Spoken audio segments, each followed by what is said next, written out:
You ask Tiger to solve. This deals with linear equations with one unknown.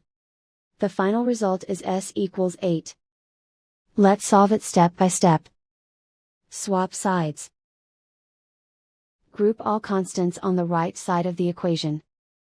Subtract 8 from both sides. Group like terms.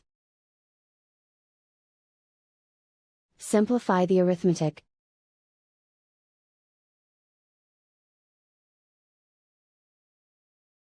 Isolate the s. Divide both sides by -6. Cancel out the negatives. Simplify the fraction. Cancel out the negatives. Find the greatest common factor of the numerator and denominator. Factor out and cancel the greatest common factor.